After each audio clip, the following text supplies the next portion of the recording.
I want to go back. You mentioned a little while ago about cans and bottling. Hmm. Most of your stuff, like everybody else, is canned. I think everything is canned. However, you still have some that are bottled. Yep. And it looks like to me, and you can tell me if it's different, it looks like the originals or some of the originals, the OG stuff are still bottled. And I love that. Is it nostalgia to keep that around? Is it customers saying, hey, you got to have it bottled still, or Hmm. what keeps those bottles alive? Yeah, it's customer demand pretty much.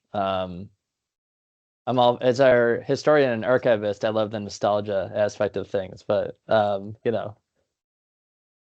we ain't got that much time for that on the sales side. So um, like I kind of alluded to it before, but like you put crap, and I was 1 year old when the brewery opened, so I don't, this is secondary stuff for me, but like in the 80s and 90s, like you put good beer in a bottle, bad beer came in a can, right? And it was very easy to think that way because your 30 racks and Natty Light for $15 and stuff and so on and so forth. Hmm. So those, again, those longtime fans of ours grew up on bottles, and they drank Dort from the bottle and Oktoberfest from the bottle and Conway's Irish Ale from the bottle and so on. So those guys are still around, still love our beer. So we still want to be delivering that beer for them in the package that they want it.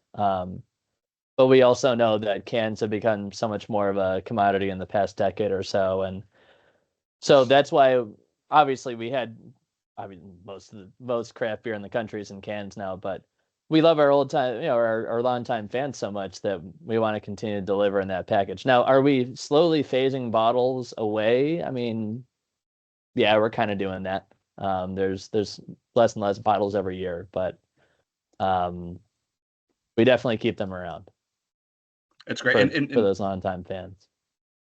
Yeah, and probably not to the last, I don't know, 5, 6, 7 years, the cans really came on. And there was always a thing about beer and cans going to taste like aluminum and all that kind of stuff. And maybe the cans have even been upgraded over the years, but that's kind of all you get anymore. So for me, it's draft, bottles, and then cans because you're kind of stuck with them. But yeah, if I see something in a bottle, I'm a fan of it automatically. Sure. Yeah, and it's in the end same beer, one way or the other, right? Yeah, yeah.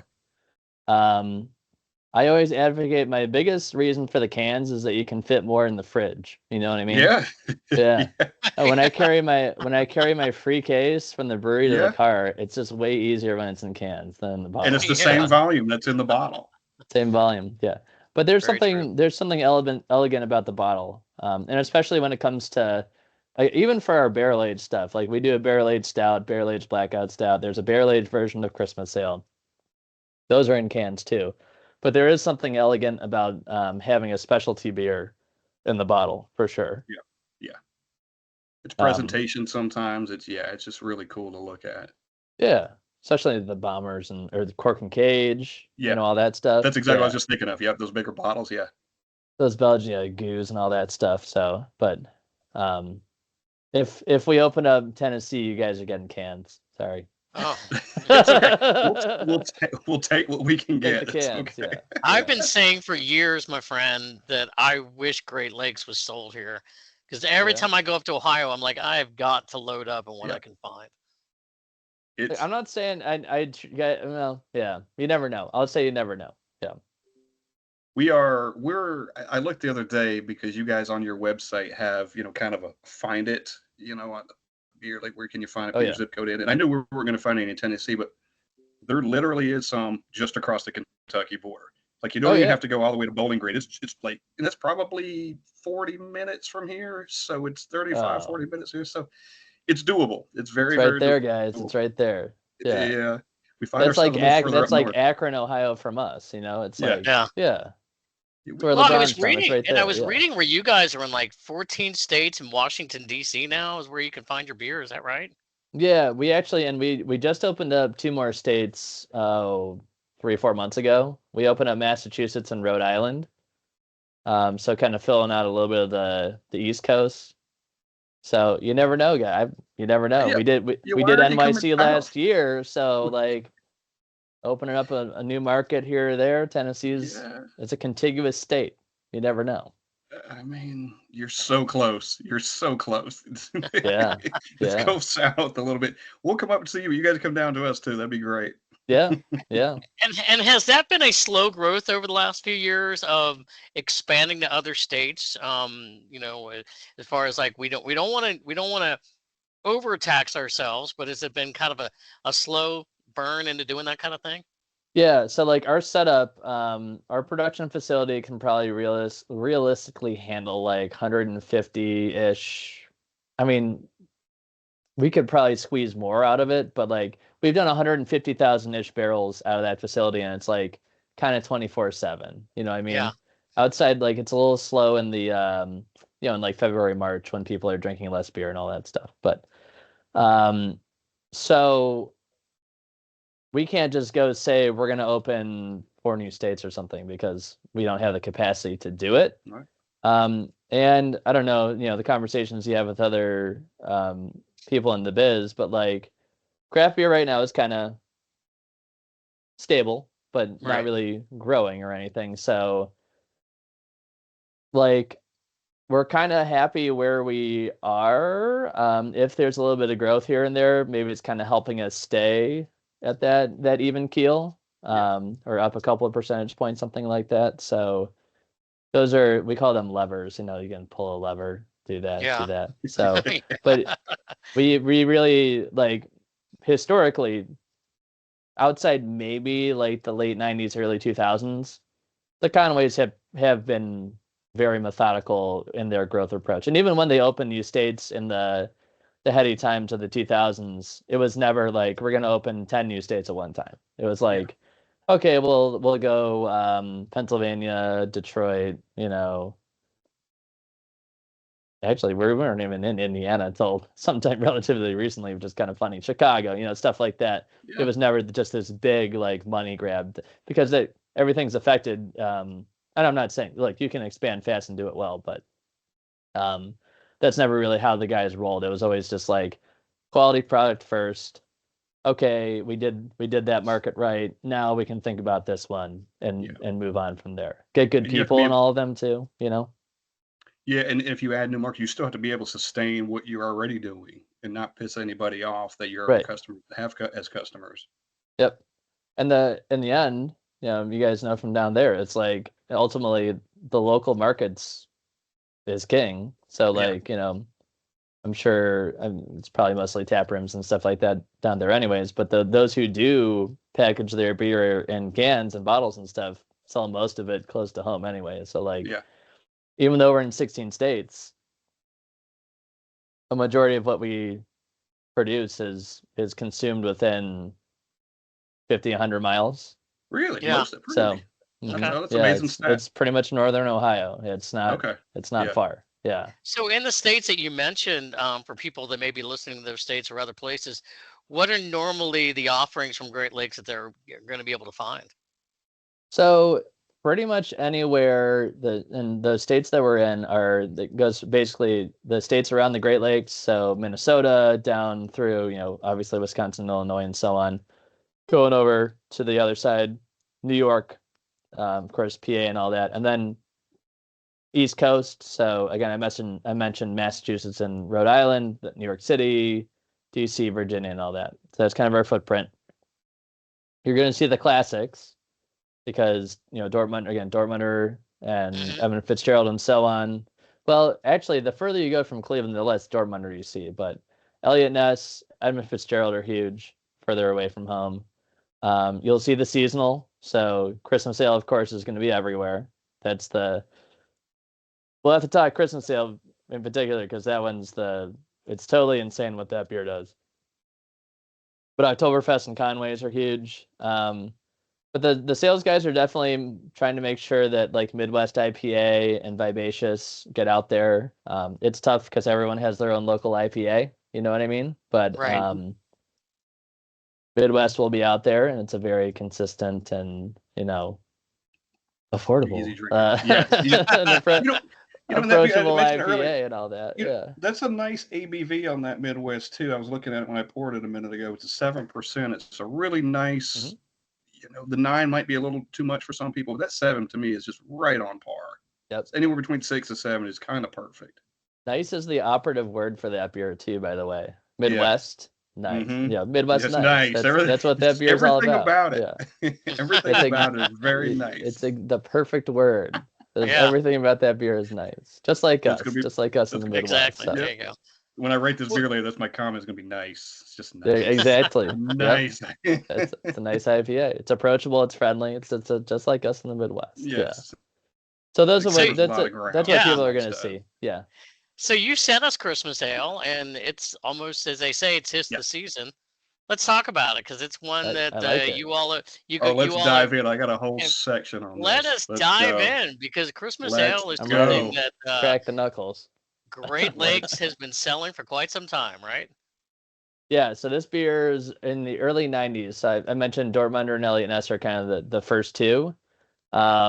We brought on a brewer in the early 90s who was more familiar with ale fermentation stuff. So that's where the pale ale and the porter came from, and the Christmas ale. So we say 92, and we wish that Pat and Dan wrote more stuff down. So we're kind of like, it's probably 92.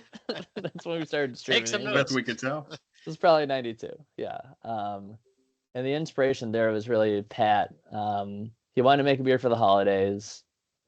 He wanted to make a beer that channeled that spirit, and in particular that from the Midwest perspective. So there's like Celebration from Sierra is a wonderful beer. Yeah. It's one of my favorites, period. But they tried that, and they're like, oh, it's very hoppy, and it doesn't feel like a Midwest holiday beer and all that. It makes sense for the West Coast. And of course, there's the Anchor one. There's maybe a little bit of inspiration there. So they landed on this blend of honey, cinnamon, and ginger. The way we do it today, and the recipe has not, for any intents and purposes, changed. It's just the scale that we brewed it at, because of our different systems. Today, in 175 barrel batch, it's 20 pounds of cinnamon, and it's whole cinnamon sticks.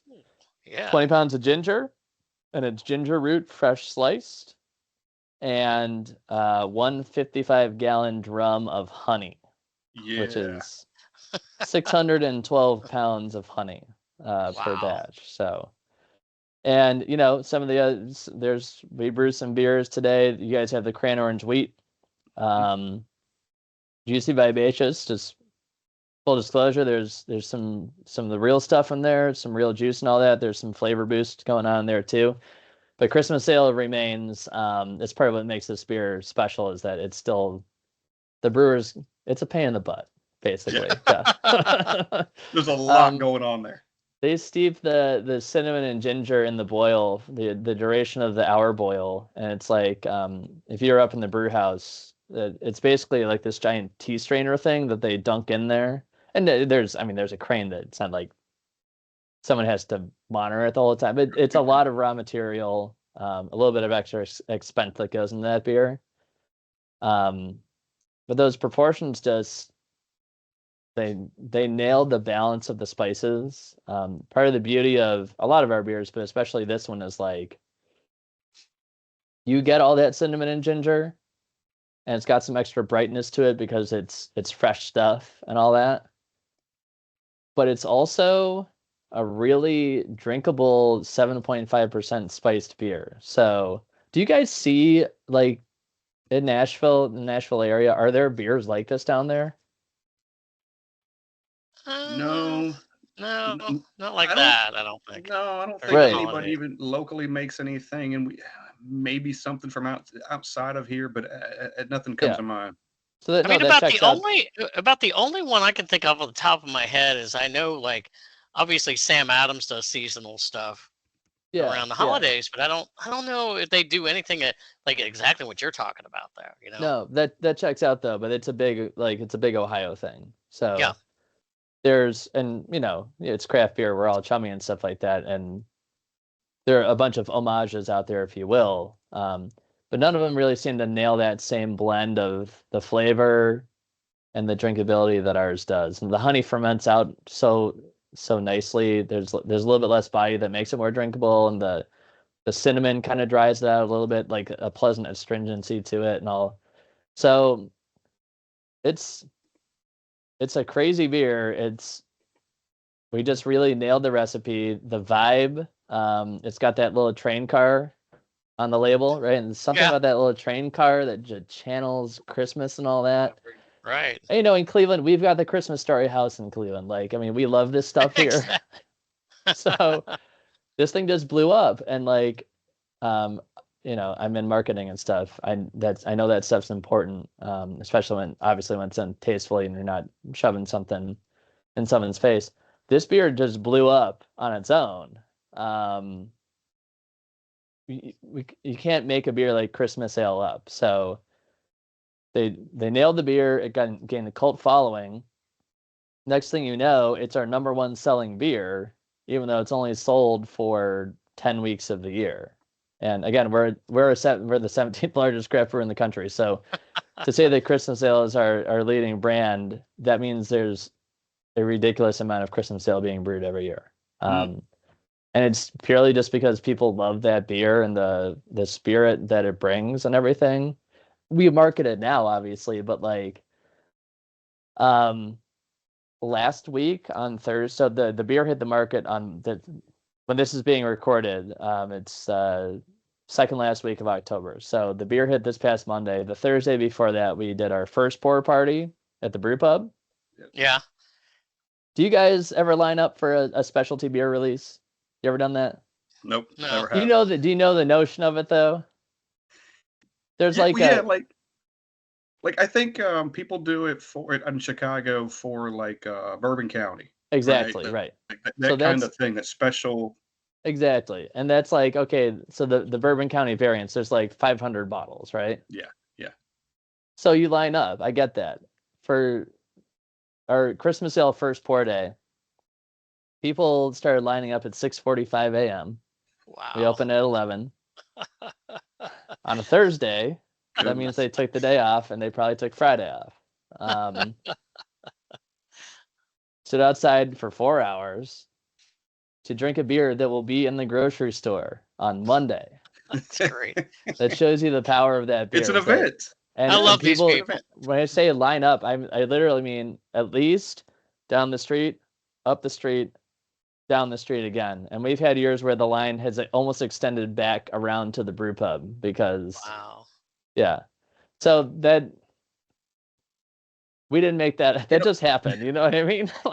And thinking about that, there's probably people that you have run into and met that probably have done that for a number of years. Like it's a yearly tradition that they gather for. Absolutely. And so we do a fun contest where we ask people to submit. It's been different submissions throughout the years, but we ask fans to submit something to be the first pour VIP. So they get to go behind the bar, receive the first pour of Christmas Ale and everything. So I get to give them a little tour before the first pour and everything. So I've gotten to know those people. And when I was going to meet this year's first pour people, I walked out to outside the office, and I ran into the guys from 2 years ago in line. And then I looked down at the beginning of the line, and I saw the couple from the year before that. They're invested. Some of the people who were at the front of the line have been towards the front of the line for a number of years, and we were taking selfies and stuff in the tap room and everything. So it's really cool. It's awesome. So that shows you guys the power. I mean, it's an amazing beer. It's just, no matter where we go. I used to travel a little bit more pre-COVID and all that, to go to some of the other states. No matter where you go, you say Great Lakes, oh, Christmas Ale. It's like, it's great. Yeah. But not only do you guys do that, you have the pour there in Cleveland, the first pour in Cleveland, but I saw that other cities and states do a first pour as well, right? For the Christmas Ale, like Wisconsin and New York and Chicago, and I think Pennsylvania's in there somewhere. Like, do they all do it on the same day? Is it all coordinated, or? No, those guys do it. They all get the beer. They have the beer, but for whatever makes sense for their market. So yeah, it's not like all on that first Thursday or that Thursday before market release. It's kind of what makes sense. But it's usually late October, early November, because people want to get it out. They want to get it on tap and all that. Sure. Yeah, that's great. But it's just a fun extension. It's just a fun extension of what we do, at the pub, extending out to It's the really rest. cool. Yeah. So and to tell so not only do you drink that beer, you guys have and you have it for other beers too, but you've got recipes on your Hmm. website for the Christmas ale. Oh yeah. Things like apple pie, Oh yeah. chili, wing sauce. The chili is really There's good. yeah. There's even one there. I think it was like a molded thing, like a crock pot mold, where Oh it's yeah. basically you create a spice drink, like a warm spice drink, and you put that beer in there, and then you put some other spices and things and stuff to go along with it too. So this thing is so versatile. So it's not. Yeah. I mean, it's not just for drinking, but it's edible in a way too. Yeah. And like, it's a malty beer. Like when we're cooking, all those, like you're grilling a Yeah. steak, those lines that you got in the steak, it's a browning reaction. It links up perfectly with the malt and the spices. We just wifey and I had ramen this past Friday, Christmas ale and ramen. Yeah. And like Yeah.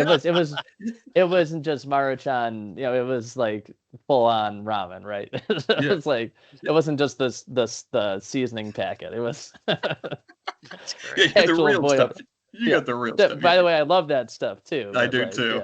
yeah. To throw an egg in there, The spices within is like, yes, it works. So Yeah, I'm Oh, curious what do you average a season of how many Christmas ales that you drink? What's your average? okay, so for those of us who work at Great Lakes, we Here we tend go. to not actually drink that much of it for Yeah. various reasons. I have swung back to really, I have always like known that it's a good beer, but like this past year I've been like, yeah, I'm excited. Like, oh, I'm drinking. I'm like, oh, I'm gonna have a good amount of it this year. But like historically speaking, a lot of us don't really drink it that much because we deal with the mania all the time. Yeah. It's kind of like, oh my goodness, yeah.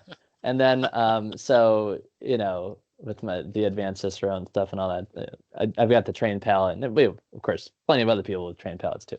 But I sit on sensory panel all the time, and I've been QCing Christmas ale since like mid-August. So it's like I've already been drinking this beer for 2 months. Mm-hmm. Yeah.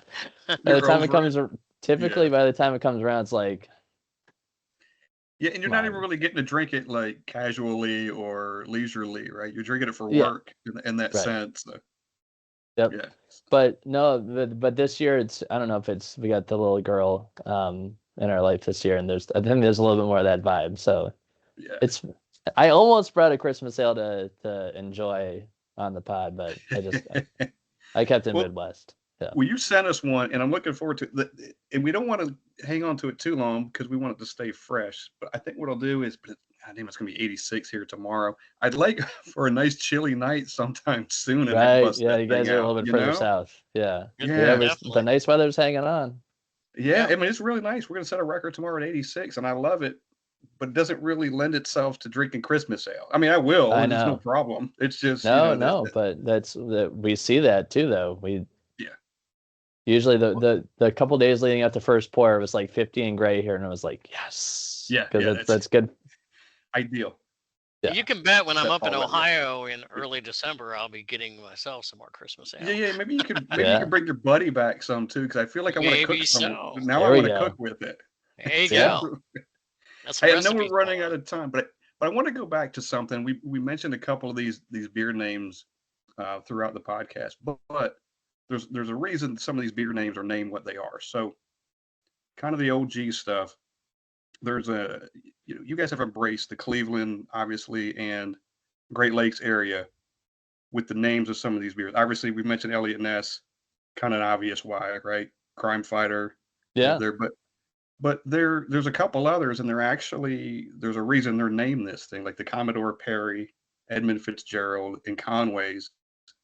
All of these have a tie to that area. Can you talk a little bit about that?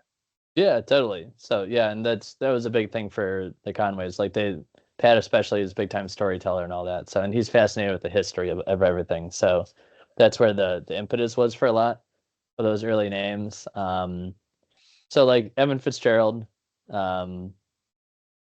many are aware, it's not a fun story. Some of these are fun stories and some are not. So the Edmund Fitzgerald, not a fun story. That was famous freighter that sunk in Lake Superior on November 10th, 1975. 29 crew members perished. Many of them were from Northeast Ohio. So why name a beer for that? The Conways are friends with the son of the first mate from the Edmund Fitzgerald. Wow. And when we were brewing the porter, Pat kind of imagined what it would have been like on Lake Superior on that fateful day when that storm kind of came out of nowhere, dark, all that stuff. And so he really wanted to name the beer in honor of the crew who lost their lives on that ship. So he asked for the son of the first mate's blessing. He said, "I think my father would be honored if you named the beer after him and his crew." So it's pretty cool, especially because that beer has done so well for us, quality wise and everything. Commodore Perry was the hero of the Battle of Lake Erie in the War of 1812. So there's a lot of stuff along Lake Erie that's named Perry something. So he performed, some sort of very heroic maneuver in that battle. It was something like he sailed a ship through the British fleet and then from the other side was able to take him out. Some very bold move like that. And it changed the tide of that war and kept it for the good guys and all that, right? So absolutely. So, at the time that beer came out, Commodore Perry, even though it was an English style IPA, at that time, it was very hop forward, very bold and hop flavor and all that. So it kind of reflected the nature of the beer there too. So the stories are charming and enchanting and all that, but they also kind of reflected the nature of the beer as well. Conway's Irish Ale is named after Pat and Dan's grandfather, who was a traffic officer in the neighborhood, all that kind of stuff. And then you've got Vivacious, which we made up. So yeah, at least you admit it. And I would tell anybody it's a vibe and it's delicious. So yeah. There you go. It's awesome. Those beers we just mentioned there with the the ties to Cleveland the Great. Look at the artwork, whether it's on the can or the bottles, and all, they all tell that story of what that beer is of what that beer's from, right? Don't they all kind of tell a little bit of a story of what it is? Yeah, and our artists. So we work with a man named Sam Hadley. He's an illustrator. He's from Ireland. He's done some work for a couple other breweries too, I believe. But he does an amazing job with the intricacy of the detail. The bold pose that Commodore Perry's in, the lightning going on the Edmund Fitzgerald. Yeah. Mysterious figure in the back of the Elliot Ness label and all that. We've been doing some in-house stuff. Jameson Campbell, one of my teammates, has been doing some of the newer labels like the Dortmunder and Midwest and all that too. But it's kind of fun to see the different expressions of what's going on in the art too. I think it's another example of, you were talking about kind of the traditional and the modern. You guys you maintain the tradition. You can see the labels of that stuff, and that's kind of the traditional stuff. And you got the new stuff, the kind of the flashier things, but it's a nice meld of those things. Mm-hmm. Yep, keeping it all in balance. So yeah, it's really cool. And you can recognize, you walk into a store and and for us, because we don't see it every day, walk into a store and you can pick out a Great Lakes bottle. I can tell from 30 feet or 50 feet. I might not be able to read what the label says, but I can tell. Yeah, definitely. That's, you know what I mean? Well, it's all about that's a Great Lakes bottle. Absolutely. Yeah. It's about that recognition. So it is. Yeah, really cool stuff. Have you got a couple of more minutes, or you want to kind of wind this down? I'm good. We can keep going for a little bit. Yeah. Yeah. I got a little bit more time. I'm cool. Yeah. Okay. We don't want to keep you too long. What do we still need to hit? You guys are the MCs. I'll tell you what. I would love to talk about, Steve, you probably have some stuff too, but the stuff you guys do environmentally and I'll ask you specific questions, but with the community stuff too. So you guys are environmentally conscious. You've got some solar panels up, I think, on the brew house and the tap room too, maybe? The brew pub? There's some on top of the brew pub. Yep. Mm-hmm. And you mentioned the River Burning Fest beer that you had to go with. Yep. But you guys actually, there is a Burn Fest, right? It's River Burning Fest. Yeah, so the beer kind of preceded all that, but when we started doing, and the river caught on fire, it happened everywhere, but we got some Yep. notoriety for it in Cleveland. Big historical event up there. Yep. Indeed, yeah, June 22nd, 1969. So we used that. Obviously, it was kind of a cheeky thing for the beer, but then we used that brand for some of our philanthropic efforts, specifically for water conservation up here. Haven't been able to do the fest for a little while. COVID kind of killed it for a little bit, and it may or may not come back, but we still generally do water conservation efforts. There's a group up here called Drink Local, Drink Tap we've been doing work with. A lot of that stuff comes from the pub these days. When it comes to general sustainability stuff, we actually just won an award. Oh my goodness, I'm gonna cheat. I'm allowed to, and I'm gonna look. You can. And there's no hurry. Yeah, I'm gonna look at our Instagram so I can give it a proper shout. Yeah. Let's go back to that question I fumbled on 45 minutes ago too. That's all right. I'm just kidding. No, leave that in because I need to be self-owned sometimes. The platinum level business resource champion award by the local local county recycling, some sort of group. So okay, those kind of things we're still able to do. Unfortunately, with so many other things and the current state of, that's not a general commentary, but just like our industry and rising costs for everything and fallout from the past couple of years and or from 2020 and 2021. We haven't been able to do as much stuff as we did in the past, but that's still a very core part of what we do at Great Lakes.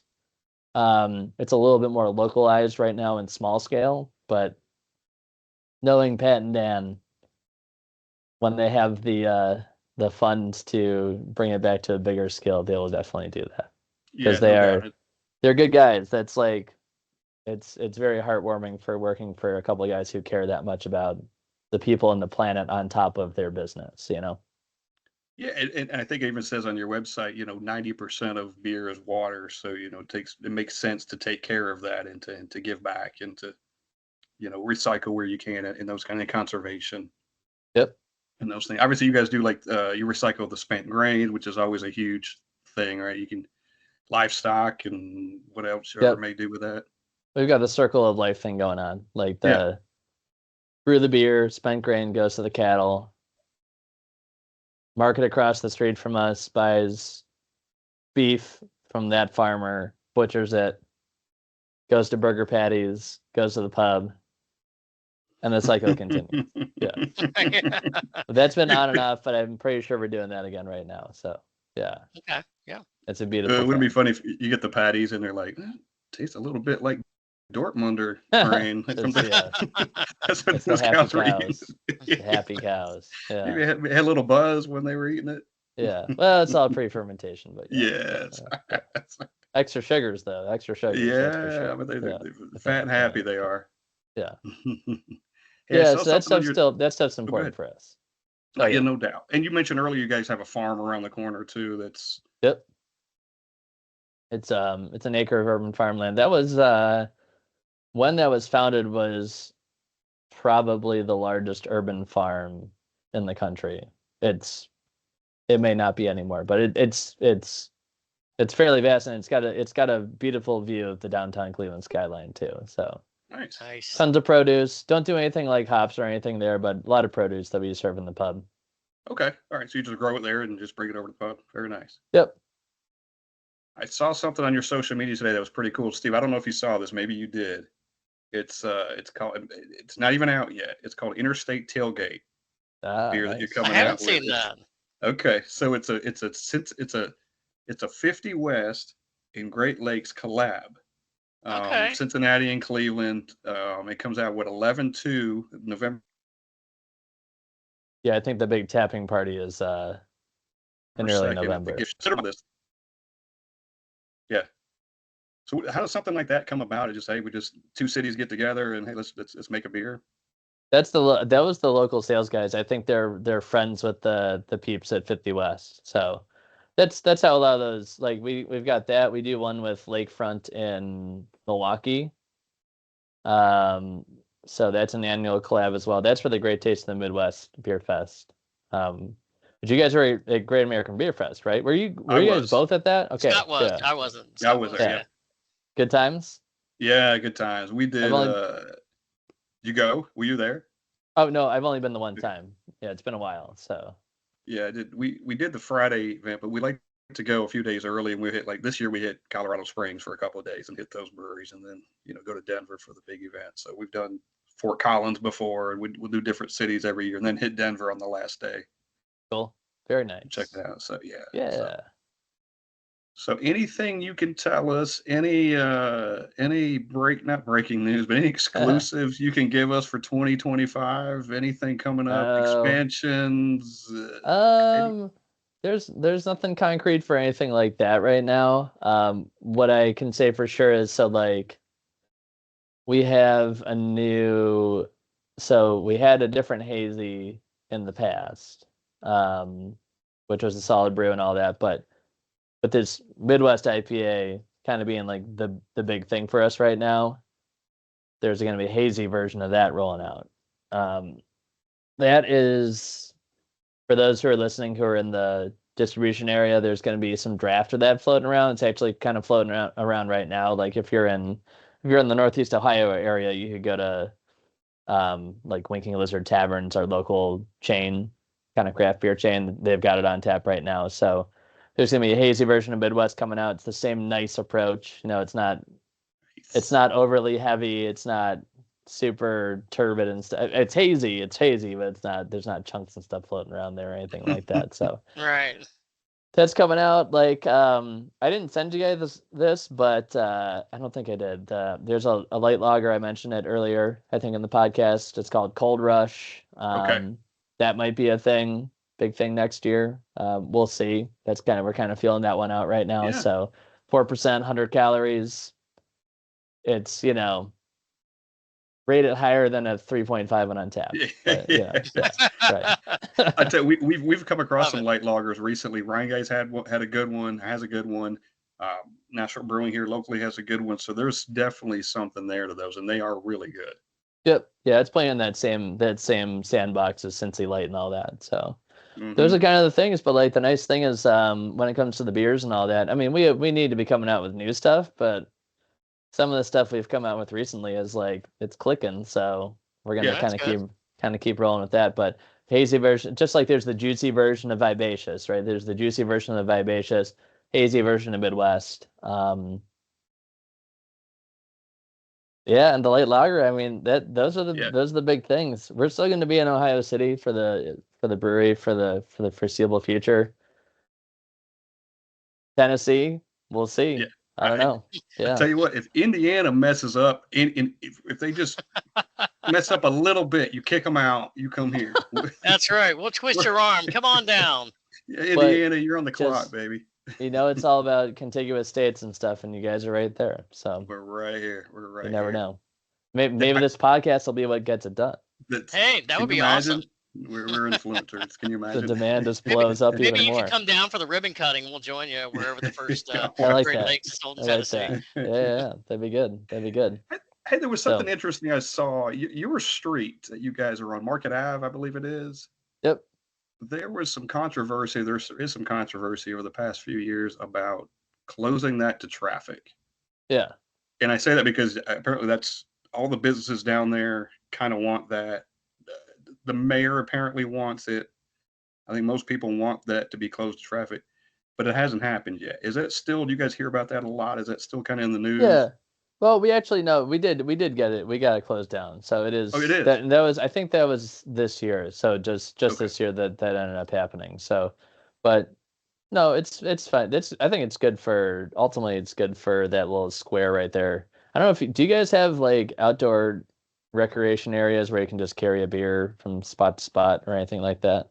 No, it's probably a state by state thing, right? Yeah, and it's certain events downtown you can do it, but not all the time. Yeah. And that's a kind of I think a relatively new thing for Ohio. So I don't know if that's in the plans for the neighborhood, but I mentioned back earlier on, like our neighborhood was the original brewing district. it's that again today. So that's kind of the hub where the highest concentration of breweries is in the city of Cleveland. So I think the street being closed is probably good, and maybe, who knows, a sign towards something like that down the road. Yeah. But I'll tell you what, for the first board party that we just had, it's definitely nice to have the street closed down. Oh, I 'Cause bet. Yeah, You it's just awesome. we were able to have that overflow area. It was like 60 degrees and sunny, which is perfect for like the beginnings of Christmas ale because it's Yeah. cooler, but it was nice and dry out and all that. You can be outside. Yeah. Did they close? Did they put like bollards at the end of the street or something so cars couldn't get through? How do they? Yeah, How do they do? yeah, exactly. Yeah, Yeah, okay. there's I- a big planter type thing. Yeah. I kind of asked because we've got downtown Broadway, and I mean we don't go down there much, but we wish that would happen down there too. And the traffic is there's 8 million people down there at any moment crossing the street, Yeah, and really. horse and buggies and all this and that. And Right. Oh, come wow. traffic Horse just and right on buggies. through Yeah, there yeah. too. Yeah, it's That's a mess. Yeah, chaos I down did Nashville once. It's been a while, but I gotta get back down there. Well, if you come Some back, beer. we'll we'll show you the good stuff. You don't go downtown. We'll Right. take you somewhere. Totally. Take you to places the locals. That's where I was, but yeah, Yeah, I We gotta do know that. exactly what you're saying. Yeah. Yeah, you can do that once. So, is there anything we haven't discussed or covered that you would love to talk about or bring up? I think we hit a ton, guys. We hit the beers, we hit the big ones, Christmas Vivacious, the juicy version, all that, Christmas ale, the classics. Yep. Grand Orange Wheat was in there, man. I think we hit a lot. We did some good work Hit a tonight. lot. Yeah. Yeah, Yeah. I bet I got another 30 questions, but you don't have that much time. So I have I hear one if bath you don't time mind. happening, so yeah. yeah. You got Yeah, time. I think then, my right? time is short. Yeah, but I can Yeah, I yeah. can yeah. No, maybe we'll Got do some this heavy another. hitters. You guys want to hit me with a heavy hitter or two before we Something wrap? you want to Or- go out on, Steve? I just have one I'll quick tell you. question. Yeah, go ahead. Go ahead, Go ahead. Scott. No, Well, I was you're gonna say, here's another one. I can do one of each. One of each. Yeah. Yeah. Okay. Probably really big for the people in your area. You guys are the official brewers of the Cleveland Cavaliers, and you have a beer that is specific. I won't say specific before that, but it is served at what's that Rocket Mortgage Fieldhouse. Yeah. Yeah. Right. It's called Easy Buckets. No, yeah, absolutely. So yeah, for a larger craft brewer like us, having partnerships like that is big. We had one with the Guardians, the baseball team, for a little while. We're doing Cavs right now. And that one, it's been a fantastic partnership. The Cavs run a really good show. It's a great franchise. They whipped their opposing team by 30 points in the opener, so I'm pretty hopeful for the season right now. And they're great partners. It's a wonderful space, the arena downtown. There are of course events that happen all year round outside of just the basketball season too. They have a really cool bar space in the arena that's got, I think, about 10 different beers on tap from us, and we're always trying to feature some new things there. And then yes, there's the collaboration beer called Easy Buckets, which we have 3 sports beers. There's a vague football beer. It's actually with Joe Thomas, the retired lineman. I saw that, yeah.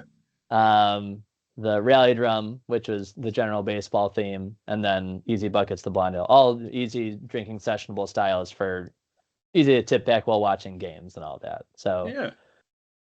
I think we're on year 3 of that partnership, and it's been pretty cool. The opener's tomorrow. Yeah. You gonna be there? I will not. I think I'm on baby duty. Yeah. Am I on baby duty? Yeah. Yeah, especially since this ran long, so you definitely. Plus, I went to a lot of baseball games, so yeah. This close, guys. We were this close. Yeah. Watch out, Yankees. We're coming. Well, it's I am a Yankee fan. I didn't want to bring that up at the beginning of the podcast because I figured you'd leave. So I. Oh no! You're fine. You're fine. As long as you're not a Red Sox fan, I'm good. No, yeah. My God, that's the bane of my existence. I'm a Reds fan. Yeah, long suffering one. So. Hey, you got our boy. You got Tito. You're good. Yeah, we got Frank Cohen, and we got the hitting coach today too. That apparently, I saw that. So Tito's had success everywhere he's been. So he's the man. Yeah, I think it's Steve, all Ohio World Series next year. Yeah, that'd be awesome. Yeah. Well, I think the Yankees will have something to say about that. Yeah, we'll see. No, we're finally gonna take you down. I know it's only been 4 times the past. We've only been eliminated by the Yankees 4 times in the past 7 years. So, we're gonna get this one. Yeah. I was worried about this series this past year. I was a little worried about It it. was good. Those It games could was. have gone a different way. God, you So guys got back in every one of them at the end of the game. You got back in every one, and I was I'm like, hopeful. Yeah, it's gonna be fun. It's gonna be fun. Yeah. no doubt. Steve, Cool. you have something to finish up with? Yeah, just one last question. For people that are obviously listening to this podcast, and if they don't live in Cleveland, but they come to Cleveland, they want to go to Great Lakes. You guys do tours sometimes, right? Absolutely. Yeah. So the whole campus experience is top notch. We already talked about the buildings, the charm and the mystique for all that. Pub food again is amazing, but the events type stuff that we do are excellent as well. So, and again, I was a tour guide for a couple of years, so I always got to pump my fam up. But tours are Friday nights, Saturday most of the day, Sunday early afternoon, hour long. I mean, you get this experience in person. It's wonderful. Yeah, So- There you go. couple I samples, love it. an exclusive glass. You get to see the facility, and all its charm and all that stuff. We do a bunch of, I do a number of classes. We do a bunch of, we call it Hop College. And it's a lot of pairings actually with local businesses. So like, there's a place that makes donuts with beer. So like we did the beer and donut pairing and all that stuff. So definitely if you're coming down, do more than just the pub. The pub's awesome, but there's so much other stuff you can experience down there as well. That's Fantastic time. Yeah, sounds like it. Steve and I Yeah. make an annual trek to Cincinnati. We were talking about it as we were doing this podcast. We kept realizing more and more interesting stuff about your brewery and how great it is. And we're like, all right, we're going to add way back down to Cincinnati. So that's part of our plan next spring. Nice. I like it. Come Cool. see you. Beautiful. I like it. Come on up. You guys know, hit me up if you're in Cleveland. Don't worry. You hit me up drink and some you beer. get the behind the scenes and all that. So Love it. Oh, yeah. Love it. yeah. We'll make sure to do that. Cool. Beautiful. All right, Steve, you want to wind it down? Yeah. Well, Michael, Love thank you very, very much. We appreciate it. And, I think that hopefully we'll have you back one of these days again. And we That'd be can have great. more beer with you. Let's Yeah, do we it. got more questions. Okay. I know we only had the first half tonight, right? It's really I think good. so. You got it. You got it. I like Awesome. Well, it. thank you. Thank you very much. That's Michael Williams. He is with Great Lakes Brewing in Cleveland, Ohio. And that's going to do it for us. For Scott Turan, I'm Steve Sullivan. And this has been the Brewery Underground Podcast. Thanks, guys. Cheers. Cheers.